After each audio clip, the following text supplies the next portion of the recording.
বাবা আপনাদেরকে বলি, চায়ের দোকানেও বসে যারা নাটক সিনেমায় ওই গান আর বাদ্যের আওয়াজ শুনেন, আল্লাহর কসম ইমামে আজম আবু হানিফা বলছে গান শোনা প্রকাশ্য পাপ। আর গানের শুনে কেউ যদি মজা পায়, স্বাদ পায়, আহ আহ কি কইল রে, আতলারে এরকম পাওলারে, ঠ্যাংলারে এরকম হাতলারে, আছে না এমন মানুষ এরকম নড়ে চড়ে। আল ইমামে আজম আবু হানিফা বলেন গান শুনে কেউ যদি এরকম মজা পায়, স্বাদ পায়, কুফরুন, এটা কুফরি, এটা কুফরি, এটা কুফরি,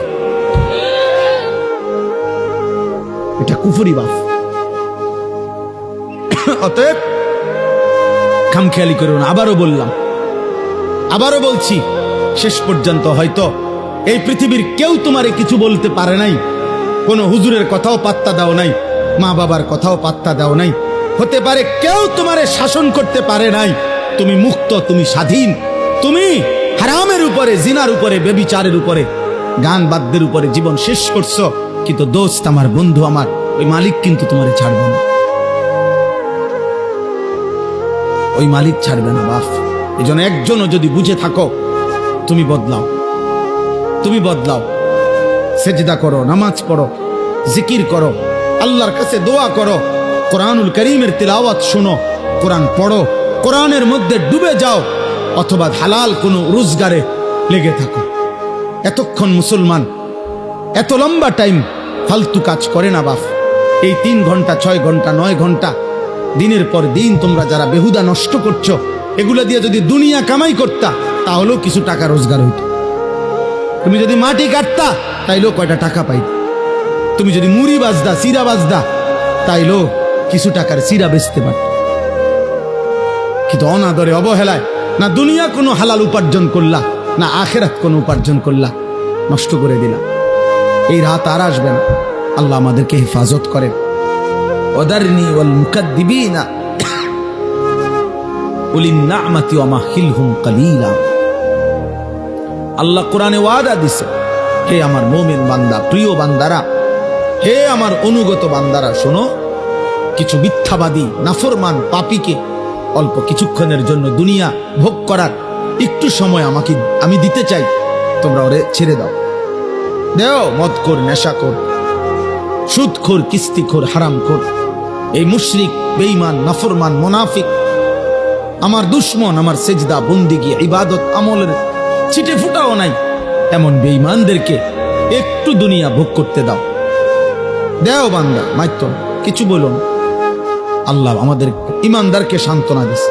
ইমানদার শোনো, পরে আমি 50 বছর, 60 বছর, অথবা 40-70 বছর, অল্প কয়দিনের একটা হায়াত, কিছু খাইতে পড়তে দেব, কিছু দুনিয়া ভোগ করতে দেব। কিন্তু আমি ওয়াদা দিচ্ছি মোমেন, তোমার কাছে চোখ বন্ধ হলে কবরে, এরপরে আর অনন্তকাল আর কোনদিন নাফরমান বেঈমানকে এক ঢোক পানিও দেব না, আর এক লোকমা খাবারও দেব না। হ্যাঁ, আর মিলবে না, আর মিলবে না। লা ইউফাত্তারু আনহুম ওয়া হুম ফীহি মুবলিসুন। আল্লাহ বলছে জাহান্নামী, জাহান্নামের আযাবের 1 সেকেন্ড কোনদিন বিরতি মিলবে না, কোনদিন তার মুখে হাসি ফুটবে না, হাসি ফুটবে না। তালফাহু ওয়ুজুহাহুমুন নার ওয়া হুম ফীহা কালিহুন। আল্লাহ বলছে জাহান্নামীকে প্রত্যেক মিনিটে মিনিটে আল্লাহ মাফ করে দেয়। প্রতি মিনিট মিনিট কড়াই আর তেলের মধ্যে যেভাবে কই মাছ, তেলাপিয়া মাছ এক এক পিঠ চাপ দিয়া দিয়া এরপরে ভাজি করে, আল্লাহ বলছে কোরআনে জাহান্নামীর গাল, চামড়া এইভাবে ফেরেশতারা আগুনের মধ্যে চাপ দিয়া দিয়া পোড়াইতে থাকে। অহুম ফিহা কালিহুন, চেহারাটা বিভৎস, কালো, মলিন হয়েছে। আর আল্লাহ বলবেন আলাম তাকুন আয়াতি তুতলা আলাইকুম ফাকুনতুম বিহা তুকাজ্জিবুন। আল্লাহ বলবেন নাফরমান বান্দা, আমার কোরআন, আমার বিধান, আমার কথা তোমার কাছে বারবার পৌঁছানো হয়েছিল।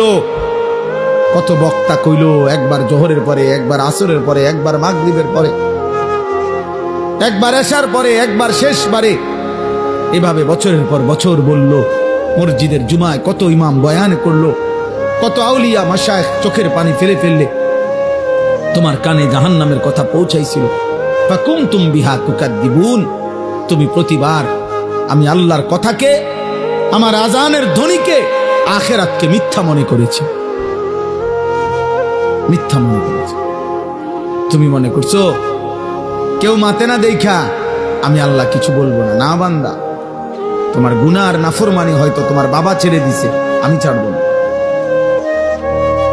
তোমার অসভ্যতার নষ্টামি, নোংরামি, চরিত্রহীনতা, লম্পট্য, বেহায়াপনা, নারী ছবি, অস্থি দৃশ্য, গান বাদ্য, গায়িকা নর্তকী, মোবাইলের অশ্লীল ছবি আর রাস্তার ভিন নারী, তোমার এই রং তামাশার এই ফুর্তির জিন্দিগি।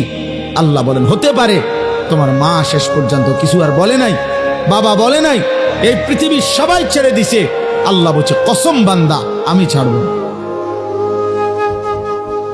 সুম্মা লাতুসআলুন্না ইয়াউমাইদিন আনিন নাঈম, আমার দেওয়া 24 ঘন্টার প্রতি সেকেন্ডের নিয়ামত যা আমি দিয়েছি বান্দা, তার প্রত্যেকটা পাই পাই আমি জিজ্ঞেস করব, আমার একটা একটা নিয়ামতের হিসাব দিতে হবে, একটা একটা নিয়ামতের হিসাব দিতে হবে। আল্লাহ তাআলা বলছে, এই জন্য দোস্ত নিজের চালাক ভাইব না বাপ। কোন মিথ্যাবাদী, কোন পাপী, কোন চরিত্রহীন, কোন লম্পট, কোন বেনামাজি, কোন বেহায়া, কোন হারাম উপার্জনকারী, সুদ ঘুষ কিস্তি অবৈধ রোজগারকারী, ওজনে কম দেন, ধোকা দেন, প্রতারণা করেন, কখনোই চালাক ভাববেন না। লোকে আপনাকে মানুষ বলে না, বরং আপনার পাপের নামে আপনাকে চেনে। হ্যাঁ, আপনি বুঝেন না আর কি। আপনি সুদ খান, মানুষ আর আপনার মানুষ বলে না, আর মানুষ সামনে পারুক অথবা পিছনে হইল আপনার সুদ করেই বল, আপনার সুদ করে বল। যেই নাফরমান নেশা করে তোমারে আর কেউ মানুষ বলে না, তোমাকে মানুষ নেশাখোর বলে, মদখোর বলে, গাঁজাখোর, ফুট্টাখোর, বাবাখোর, ইয়াবাখোর, হারামখোর, হারামখোর, হারামখোর। তোরে আর মানুষ বদনসিব আর কোনোদিন তোকে ভদ্র নামে ডাকে না, তোর কপালে আর ইজ্জতের কোনো শব্দ জোটে না, নিজের কপাল নিজে পুড়ে দিলা। হ্যাঁ, বেবিচারী বলে, জিনাকার বলে, নারীর পিছনে পিছনে ঘুরে, উলঙ্গ ছবি দেখে দেখে ঘুরে। পৃথিবী বুঝে না মনে করছো? সবাই বুঝে বাপ। তুমি যেমন ভাত খাও, আমরাও তো ভাতই খাই। হ্যাঁ, তামাশা ভাই বোন। গুনাহ, অসভ্যতা আর অশ্লীলতার পরেও যারা হাসে, মনে রাখবা তোমার ব্রেনের সমস্যা, তুমি প্রতিবন্ধী, তোমার মানসিক সমস্যা। তোমার বিবেক হয়তো মরে গেছে অনেক আগে, তুমি জানো না। তোমার দিল অন্ধকার হয়ে পাথর হয়ে গেছে, হয়তো তুমি জানো না। তোমার কলিজা উল্টে গেছে। আল্লাহর নবী সাল্লাল্লাহু আলাইহি ওয়াসাল্লাম বলেন, কিছু মানুষ গুনাহ করতে করতে তার অন্তর উল্টানো কলসির মতো হয়ে যায়। যে কলস উল্টাইয়া ফেলে এবং উল্টা পিঠে আলকাত্রা লাগায় ফেলছে, এবার আর ওই উল্টা পিঠে এক ফোঁটা পানিও আর জমে না। আল্লাহর নবী বলেন, এই নাফরমান পাপ করতে করতে তার অন্তর এভাবে উল্টানো কলসির মতো হয়ে যায়, যার কারণে একটা পর্যায়ে গুনাহ এত পরিমাণ জমে গেছে দিলে, নাফরমানি এত পরিমাণ জমছে, নামাজ না পড়তে পড়তে, হালাল না খাইতে খাইতে বছরের পর বছর চলে গেছে। একটা বছর পার হয়ে গেছে, 365 দিন কোনো দিন 5 ওয়াক্ত নামাজ পড়ে নাই, কোনো দিন ফজরের নামাজ পড়ে নাই। বছরের পর বছর প্রতিদিন ব্যবসা করতেছে, প্রত্যেক দিন ওজনে কম দেয়, প্রত্যেক দিন মিথ্যা বলে, প্রত্যেক দিন কাস্টমারকে ঠকায়, প্রতিনিয়ত সুদের লেনদেন করছে, স্ত্রী প্রতিদিন বেপর্দা, ঘরে প্রতিদিন টেলিভিশন চলছে। আল্লাহর নবী বলেন, একদিন দিল যদি উল্টে যায়, আল্লাহ যদি দিলটা উল্টায়া ফেলে উল্টা কলসির মতো, তো লা ইয়ারিফু মারুফান ওয়ালা ইউনকিরু মুনকারান, ওই নাফরমান আর কোনোদিন নেক কাজকে নেক হিসাবে চিনবে না, গুনার কাজকে গুনাই মনে করবে।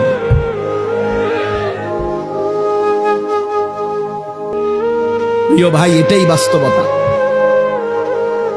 অনেক ছেলে আছে তোমাদের যারা ভুলেই গেছেন, অনেক বাবা আছেন যারা ভুলেই গেছেন যে ফজরের নামাজ কোন মুসলমানের উপরে ফরজ।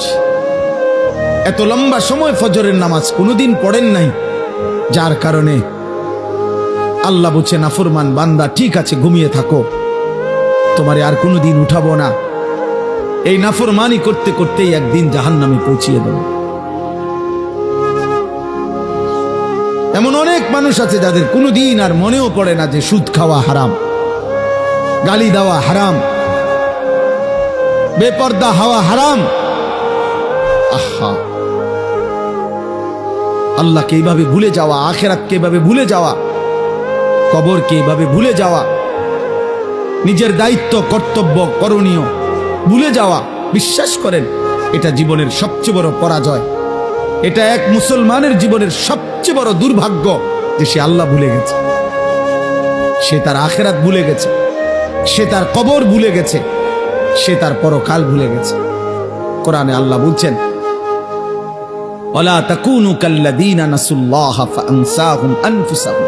আর কোনদিন তোমার মনে পড়বে না তুমি মুসলমান, তোমার মৃত্যু হবে, তোমার আখিরাত হবে, তোমাকে আল্লাহর সামনে দাঁড়াইতে হবে, এই কথাটাই তুমি ভুলে যাও। আর এটা যদি ভুলেই যাও তখন তুমি নেকি করবা কেমনে? আখিরাতের কথা যদি মনেই না পড়ে নেকি করবা কেমনে? বলে হুজুর না একবারে বলছি না তো, শুক্রবারে তো আসেন, আপনি যে শুক্রবারে আসেন আর কি হুয়াদের নামাজ পড়েন কিন্তু আমরা দেখি, আপনার নামাজের কি সুরত আমরা দেখি, আমরা জানি। অতএব দয়া করে এটা বুঝতে শিখি। গল্প গুজব, গান বাদ্য, নাটক, সিনেমা, কৌতুক, হাসি ঠাট্টা, মজাক, অবসর, বিনোদন, শুধু শুধু আল্লাহ থেকে গাফেল করে এমন যাবতীয় কর্মকাণ্ড আল্লাহ নিষেধ করছে। আমি এই আয়াতটাই এখানে পড়ছি। আর অল্প একটু সময় আমি এই দুইটা আয়াতের তর্জমাই শুনাইতে চাই। সূরা লোকমানের দুইটা আয়াত আমি পড়ছি। 21 নম্বর পারা, 31 নম্বর সূরা। সূরা লোকমান সূরাটার নাম। এই সূরার 6, 7 এই দুইটি আয়াত আমি তেলাওয়াত করেছি। আল্লাহ তাআলা এই দুইটি আয়াতের মধ্যে আল্লাহ তাআলা কি বলতেছেন একটু শোনেন, এটা বললেই ইনশাআল্লাহ আমার কথা শেষ। নওজোয়ান ভাই, বয়স্ক বাবা, সবাই রে বল, এক মুমিনের বড় সিফাত, একজন মুসলমানের একটি অন্যতম বৈশিষ্ট্য যে সে বেহুদা অনর্থক কাজ থেকে নিজেকে বিরত রাখে। আল্লাযীনা হুম আনিল্লাহ, ওই দেখেন, ওই দেখেন, ওই অসভ্য দেখেন, দেখছেন? তুমি দাঁড়াইয়া দেখাও ভাই তোমারে, সবাই একটা ছবি উঠাক। হ্যাঁ, ফেসবুকে দিবে তো তোমারে, অসুবিধা কি? অনেক পরিচয় বাইরে যাবে তোমার, এরপরে তুমি বাসে সাধু উঠতে যাইতে পারবে, পরিচিতির কারণে তার বৃত্তি বই থাকতো না। মানুষের চিন্না লাইলে আর বৃত্তি বইব কেমনে বেড়া? অন্ধকারের ভিতরও মোবাইল নিয়ে বেশ। ওই দিকেও একজন দেখছি। আমি ছেড়ে দেব না ভাই, আমি ছেড়ে দেওয়ার মানুষ না। আমি বলছি না আমি কম বেশি বুঝি না, আল্লাহর জন্য বলতে চাই, বলতেই থাকি, আলহামদুলিল্লাহ। তো বলতেছিলাম, আমাদের প্রিয় নবী সাল্লাল্লাহু আলাইহি ওয়াসাল্লাম যখন মক্কার জমিনে ইসলামের দাওয়াত দিচ্ছিলেন, কালেমার দাওয়াত, তো মক্কার কুরাইশরা সর্বান্তকরণে হাজারো কৌশলে নবীজির কালেমার দাওয়াতের বিরোধিতা করতেছিল। শারীরিক নির্যাতন করত, গালিগালাজ করত, সাহাবায়ে কেরামের কাছে জুলুম অত্যাচার, ওনাদেরকে অনেক কষ্ট দিছে, নির্যাতন করছে। আবার নবীজি যাকে বুঝাইতো, নবী সাল্লাল্লাহু আলাইহি সাল্লাম সরে গেলে ওরা এসে আবার হেরে উল্টাটা বুঝাইতো। এরকম বহুভাবে তারা চিন্তা করত বিরোধিতা করত, কিন্তু তারা দেখতো যে শত বিরোধিতার পরেও প্রতিদিন 2 জন 4 জন করে, 1 জন 2 জন করে হলেও মুহাম্মদ সাল্লাল্লাহু আলাইহি সাল্লামের লোক, মুহাম্মদের লোক বাড়তেছে। কোনোভাবেই তারা থামাইতে পারছে না। তখন তারা খেয়াল করছে যে আসলে আমরা এতভাবে নেতৃস্থানীয় পর্যায়ের লোক, আবু জাহেল, আবু লাহাব, উতবা, শাইবা, আস ইবনে ওয়াইল, ওয়ালিদ ইবনে মুগীরা, উবাই ইবনে খালাফ, উমাইয়া ইবনে খালফ, বড় বড় লিডার, আমরা এতভাবে বলতেছি, কাম হইতেছে না। ঘটনাটা কি? তখন তারা লক্ষ্য করছে যে মুহাম্মদের একটা বড় জাদু আছে, নাউজুবিল্লাহ। সেটা হলো সে যার সামনেই যায় তার উপর যে কোরআন সে বলে যে নাজিল হয়, এই কোরআন পড়ে শোনায়। আর এই কোরআনুল করিমের তেলাওয়াত কিছুক্ষণ শুনলে মানুষগুলো চুপ হয়ে যায়, একদম মুগ্ধ হয়ে যায়, দিল ঠান্ডা হয়ে যায়, এবং অল্প সময়ের পরে ওই লোকটা কালেমা পড়ে মুসলমান হয়ে যায়।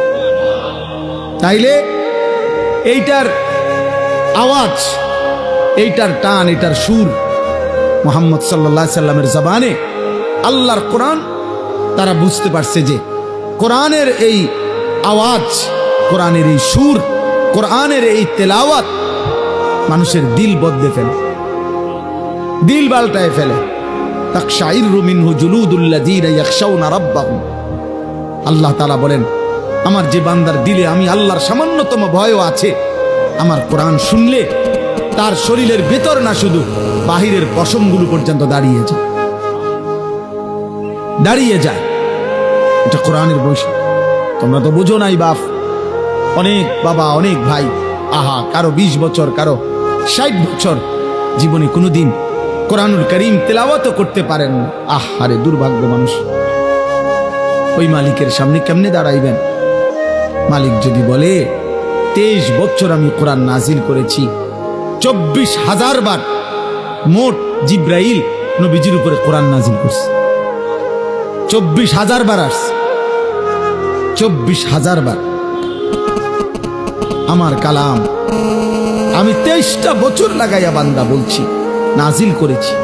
এমন পবিত্র, এমন শ্রেষ্ঠতম, এমন আজিমুশ শান, এমন হেদায়েতে ভরা, রহমতে ভরা, উপদেশে ভরা আমার কোরআন। একটা লাইন, একটা পৃষ্ঠাও দেখেও পড়তে পারো না। আহা বদনসিব মুসলমান, এমন জীবন নিয়ে কবরে কেমনে যাই? আমি অনেক ভাবি এটা, আমার খুব আফসোস। আহারে ওই জিব্বার কি মূল্য, যে জিব্বা তার মালিকের কালামই পড়তে পারে। ওই মুসলমান কত লক্ষ কথা বলল, অথচ সে তার রবের কথাই বলতে পারে। যে তারে জিব্বা দিলেন, যে তারে জবান দিলেন, যে তাকে ঠোঁট দিলেন, যে তাকে প্রতিনিয়ত কথা বলার যোগ্যতা দিচ্ছেন। আর রহমান আল্লামাল কোরআন খালাকাল ইনসান আল্লামাহুল বায়ান। আল্লাহ বলছেন, আমি তো মানুষ সৃষ্টি করেছি, আমি তো তার ভাব, তার হৃদয়ের ভাষা, তার হৃদয়ের কথা বুঝে বলার মতো শতভাগ যোগ্যতা আমি আল্লাহই দিয়েছি, আমি দিয়েছি। আলাম নাজআল লাহু আইনাইন ওয়া লিসানান ওয়া শাফাতাইন। আল্লাহ বলে, বলো না বান্দা, আমি কি তোমাকে 2টা চোখ দেই নাই? আমি কি একটা জিহ্বা দেই নাই? আমি কি আল্লাহ তোমাকে 2টা ঠোঁট দেই নাই? আমি দিয়েছি বান্দা, আমি দিয়েছি। মুসলমানের যে মেয়েরা মাদ্রাসায়, এই আয়েশা সিদ্দিকা মহিলা মাদ্রাসা, এই বালিকাদের এই মাদ্রাসা, একদিন হাসরের ময়দানে টের পাবেন। ছোট্ট মাসুম যে মেয়ের আল্লাহর কোরআন পড়ে, সেই পৃথিবীর হাজারো রূপসী সুন্দরী, বাহিরে বেপর্দার বেহায়ার জীবন যারা কাটায়, তাদের চাইতে রবের কালাম পড়ে যে কন্যা, হিজাবে ঢাকা, বোরখায় ঢাকা, এমন পবিত্রা কন্যা, সে এই কায়নাতের সর্বশ্রেষ্ঠ নারী। আল্লাহ নবী সাল্লাল্লাহু আলাইহি সাল্লাম বলছেন, কোন ঈমানদারের জন্য দুনিয়ায় যত সম্পদ, যত নিয়ামত, দুনিয়াবি যত নিয়ামত হতে পারে, আল্লাহর ভীতির পরে, ইবাদতের পরে, আমলের পরে, তাকওয়ার পরে, আখিরাতের বন্দিগির পরে দুনিয়াবি যত জিনিস মানুষের অর্জন হয়, তন্মধ্যে রাসূলুল্লাহ সাল্লাল্লাহু আলাইহি সাল্লাম বলছেন, একজন মুমিনের সর্বশ্রেষ্ঠ অর্জন দুনিয়াবি একজন নেককার স্ত্রী। হ্যাঁ, হাদিস, মাস্তাফাদাল মুমিন মিন বাদি তাকওয়াল্লাহ আল মারআতুস সালিহা। এক পবিত্রা, সতী, সাধ্বী, চরিত্রবান, নেককার, রবের সেজদা দেয়, মালিকের কোরআন পড়ে, নিজের ইজ্জতের হেফাজত করে, সম্ভ্রম রক্ষা করে, আব্রু রক্ষা করে, নিজের পর্দার গুরুত্ব দেয়। আল্লাহর নবী সাল্লাল্লাহু আলাইহি ওয়াসাল্লাম বলেছেন, এটা কোনো মানুষের দুনিয়ার শ্রেষ্ঠ অর্জন।